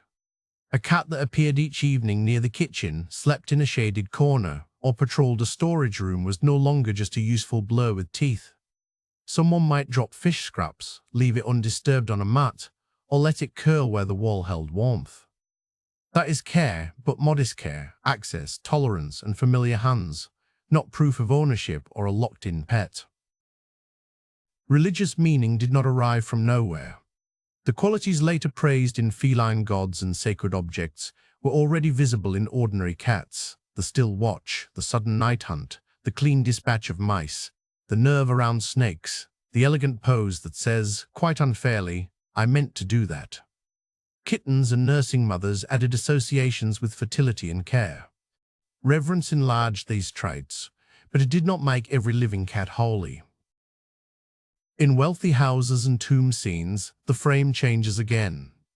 A cat near a carved chair, fine linen, attendants, decorated boxes, or a collar is not just catching mice between naps. The setting turns it into part of household order and rank. It may have been comfortable, even cherished, but the evidence also performs status. Elite care was a privileged possibility, not the standard life of every Egyptian cat. But value could narrow a cat's choices. In temple and votive systems, cats might be fed and protected because they mattered ritually, yet that same importance could bring breeding, confinement, handling, and preparation for mummification.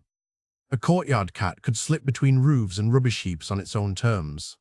A temple-linked cat, by contrast, might depend on priests, patrons, and institutional demand. Reverence here was not freedom, it was care shaped by control. Here is the historian's awkward problem. The loudest evidence often belonged to the richest or most organized people. Tomb paintings, temple deposits, wrapped mummies, coffins, inscriptions, and carefully preserved contexts travel well across time. The cat near the grain bin, the rubbish heap, the courtyard wall, or the kitchen doorway usually did not. So visibility is not importance. Sometimes it is just what survived the paperwork: stone, linen, and sand. So a cat's value in ancient Egypt was never one neat label. It could guard grain, warm a household corner, appear lovingly near a chair, stand for divine protection, advertise elite refinement, or become part of a temple economy after death.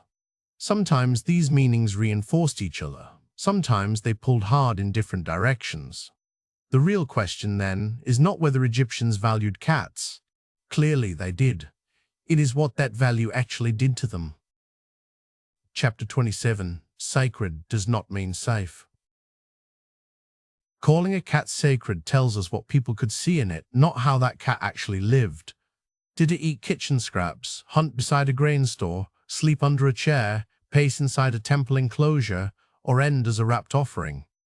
Those are different lives. Symbolic status belongs to religion and representation. Lived treatment shows up in food, shelter, movement, hands, death, burial, and preservation. The protective idea did not float in from nowhere. It began with observable habits. Cats waited near grain, caught rodents, challenged snakes, and stayed alert when people were least alert. In practical terms, that meant safer stores, cleaner kitchens, and fewer surprises near sleeping spaces. In symbolic terms, the same sharp eyes and night movement could stand for watchfulness itself. One protected bread and bodies, the other protected meaning. Inside temple systems, care could be real and still not be freedom. Cats linked to cult practice may have been fed, sheltered, watched, and handled with ritual attention. But institutions manage what they value. Enclosures, breeding, selection, movement by attendants, and preparation for offerings could all follow from religious demand. Compared with the half-free courtyard cat, the temple cat might be safer from hunger, yet much less in charge of its own paws. Large deposits of cat mummies and temple offerings point to organized devotion, not 1,000 tiny pet funerals. A worshipper might dedicate a wrapped cat to seek favor from a feline goddess, much as someone could offer a figurine or incense. The reverence was directed upward, toward divine power.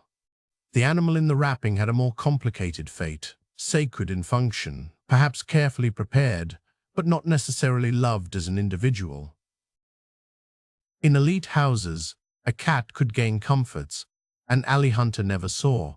Steadier food, shaded rooms, soft surfaces, perhaps a collar, and, after death, a coffin or careful placement near human memory. Yet privilege came with a frame around it. The same cat could be posed beneath fine furniture, handled by attendants, and turned into proof of refinement. Care was possible, so was ownership with excellent taste. A less famous cat, slipping between courtyards, roofs, alleys, and grain corners, may have had fewer guarantees but more room to choose. Its evidence is quieter: food waste, storage pests, household thresholds, scattered remains. That silence is not worthlessness. A cat that kept rodents from jars or snakes from doorways could matter greatly without a name, collar, or mummy. Still, usefulness does not prove comfort. Freedom could mean safety, hunger, or both. Value, then, was not one bargain.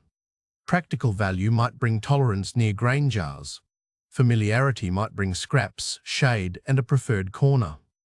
Elite value might place a cat beside polished furniture, flattering the owner as much as comforting the animal. Religious value might turn it into an offering. And when offerings became demand, value could also bring breeding, handling, killing, wrapping, purchase, and sale. So the fairest question is not, were Egyptian cats sacred, pets, or workers? It is, where was this cat? What was it doing? Who had resources? Who made decisions? And what evidence survived? A courtyard hunter, a house familiar, a temple mummy, and an elite companion answer different questions. Labels are tidy, history is less obedient. Next, the focus shifts to the people making those choices. Chapter 28: The Human Choices Around Cats. Begin with the people measuring, carrying, and guarding grain. Their problem was blunt: stored food drew teeth, tails, and sometimes snakes. A cat at the storehouse edge did not need a family name to be useful. If it hunted well and caused little trouble, workers might simply let it stay. That choice could give the animal prey, dropped scraps, mud brick shelter, and familiar faces, while leaving it mostly its own manager. Inside the household, choice became smaller and more personal. Someone rinsing a pot might flick down fish scraps. Someone sweeping a courtyard might chase the cat from the dough, with some justice. A shaded wall, a warm cooking corner, or a mat left undisturbed could become ordinary shelter. Care here was not a contract. The cat could be protected from a kick, then vanish over the roofline before anyone claimed it. Then another set of hands entered the story: painters, carvers, potters, and patrons with room to choose what lasted. They fixed cats under chairs, in poised statuettes, on decorated objects, and in scenes where a small hunter could become graceful, watchful, intimate, protective, or fashionable. Useful? Certainly.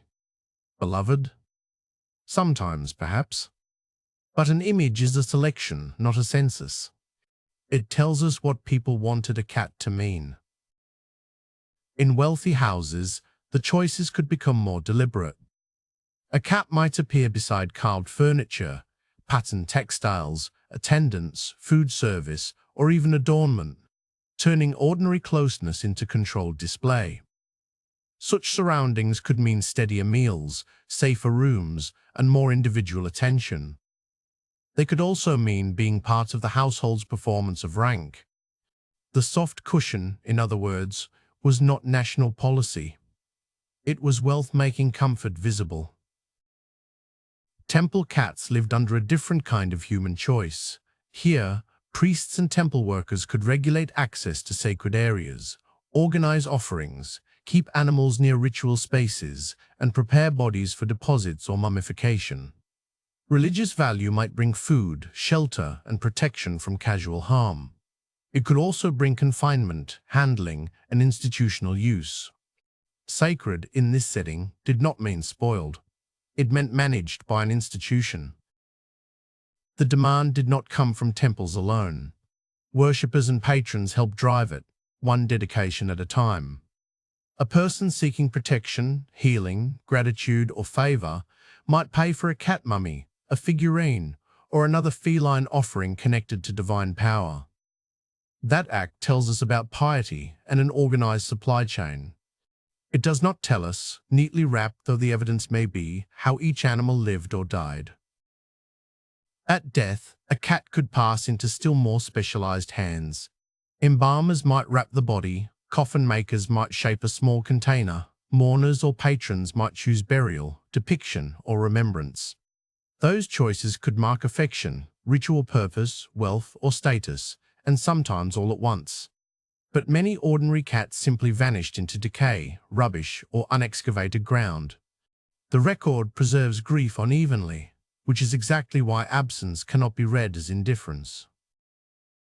Put these choices side by side, and the Egyptian cat becomes plural. One cat was tolerated at a grain edge, another was fed at a kitchen door. One was painted under a chair, another displayed in wealth, managed for a shrine, dedicated through an offering, preserved in linen, or remembered after death. Different cats move through different human worlds. To understand them, we need the whole spectrum: food, shelter, movement, control, visibility, and memory, not one tidy label. Chapter 29. One species, many Egyptian lives. Before the chair, shrine, coffin, or carefully wrapped offering, there was grain. Egyptian harvests gathered in storerooms brought mice, rats, and the snakes that followed them. Cats came because dinner had assembled itself, not because anyone first drafted a pet contract. People learned that a hunter at the edge of a settlement could mean safer food, fewer bites, and less waste. Every later row kept that old bargain somewhere underneath, useful clause near human abundance. A working cat might patrol granary walls, yard edges, and rubbish corners, taking rodents as payment and leaving when the hunting improved elsewhere. A household familiar lived closer to the rhythm of people: kitchen scraps, courtyard shade, a warm mat, perhaps a hand that did not push it away. The difference was degree, not a leap into sofa ownership. Repeated usefulness could make a cat welcome, even known, while still leaving it proudly half-free. Then the cat steps into art, and its meaning thickens. Tomb paintings, figurines, inlaid objects, and composed domestic scenes do not show every alley hunter or courtyard regular. They show what someone chose to preserve: a poised body, sharp attention, closeness under furniture, protection near the household, or elegance beside wealth. An image can make a cat look almost official. Useful evidence, yes. A full diary of cat life, absolutely not. Religious meaning grew from traits Egyptians could already see: a cat's night watch, sudden pounce, care for kittens, and talent for making rodents regret their career choices. Those qualities suited divine protection and feline goddesses. But symbolism is not a housing plan. A temple-linked cat, a kitchen regular, and a grain store hunter could all share sacred associations in the culture, while receiving very different food, freedom, handling, and protection. Inside temple systems, cats could become part of something larger than household habit. Cat mummies, votive deposits, shrine objects, and repeated offerings show organized demand, with priests and workers mediating between worshippers, animals, and divine powers. That tells us a great deal about ritual outcomes: bodies prepared, objects dedicated, deposits accumulated. It tells us less about breakfast, sleeping corners, or whether any particular cat approved of the arrangement. Wealth changed the frame again. In an elite house, a cat might appear beside carved furniture, patterned textiles, attendants, jewelry, and carefully arranged food. Compared with a courtyard regular living on scraps and opportunity, this cat could have steadier meals, safer interiors, adornment, and more individual attention. Yet the image still does several jobs at once: affection, rank, protection, and the fantasy of a household where even the cat knows its place. At death, the differences become stark. Many cats simply vanish from the record, which is inconvenient for historians and perfectly normal for life. Others pass through human hands, wrapped, coffined, buried, named, or remembered beside households. Elite treatment could display wealth as much as grief. Votive mummies served ritual demand and temple supply. Mourning, status, piety, and affection all leave traces, but rarely one clean label. By this point, the stable picture is not one Egyptian cat, but a set of overlapping conditions. Labor mattered. A hunter near grain earned tolerance. Place mattered. Courtyard, temple precinct, elite room, or burial changed the rules. Wealth, affection, religious force, and human control all altered food, shelter, movement, and memory. Even the evidence has preferences. It preserves fragments. A paw print here, a mummy there, an image under a chair, but never one complete cat life. Chapter 30. The record leaves many cats moving. Strip away the gold, the goddess, the coffin, and the charming chairside pose, and the trail still leads back to stored grain. Granaries gathered food. Food drew rodents, rodents drew cats. Snakes and scraps worked in the same direction. Around settlement edges, these hunters found meals, cover, and danger, while people gained quieter stores and safer rooms. Before cats were symbols, companions, or status pieces, they were useful neighbors with excellent timing. The quieter evidence brings us to ordinary houses, courtyards with shade, kitchens with scraps, mats near warm walls, storage jars worth defending from teeth. A cat here could be familiar without being owned in the modern sense. Someone might tolerate it, feed it, or simply stop chasing it from the doorway. Its real address was the threshold, inside for warmth and leftovers, outside for hunting, danger, and freedom. Painted walls and small objects give us the cats Egyptians chose to make durable. In tomb art, a cat may sit beneath a chair, close to linen, jewelry, and human comfort. Figurines and decorated vessels sharpen the same message: alert ears, balanced bodies, elegant curves, a hunter made almost too graceful to be accused of knocking anything over. These images preserve values, ideals, symbols, and rank, not every alley cat's ordinary day. Religious evidence adds force, not simplicity. The same watchful hunter that protected grain and homes could become linked with feline goddesses, shrine figures, amulets, offerings, and temple spaces. Night alertness made a fine symbol. Temples made symbols practical. But practical can mean managed. Sacred association might bring food, shelter, and honor, while also creating control, confinement, votive demand, and uneven treatment. Divinity raised the meaning. It did not issue every cat a velvet cushion. Among elites, cats step into a brighter archaeological spotlight. Fine rooms, carved furniture, attendants, decorated containers, and sometimes collars or adornment could frame a cat as part of a household's rank. A composed pose near a chair may suggest fondness, but it also performs order. Even the cat looks socially polished. Ordinary cats kept stores safer. Elite cats could do that too, while also becoming visible because wealth paid artists to remember them. Death leaves the sharpest evidence and the most misleading. Cat mummies, small coffins, graves, inscriptions, votive deposits, and examined bones all show human decisions after death. Some point toward personal mourning or elite remembrance, others belong to temple offerings and mass votive practice. Then there are the missing cats, workers, threshold loungers, kitchen regulars, gone without labels or linen. The record is loudest where someone made death durable. So the Egyptian cat is not one creature in one costume. It could be a semi-independent hunter at the grain edge, a working cat in stores and kitchens, a household familiar at the threshold, a painted or carved sign of grace, a temple-associated animal, an elite pet, a votive offering, or a mourned companion. Sometimes these roles cross paths, but folding them all into sacred pet loses the real history. What remains is movement, paw prints near grain, bones in deposits, painted bodies under chairs, bronze forms in shrines, linen bundles in tombs, and gaps where ordinary lives vanished.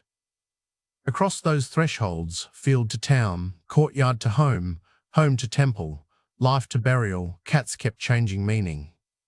They were useful, familiar, sacred, displayed, mourned, managed, and still, whenever possible, gloriously difficult to own.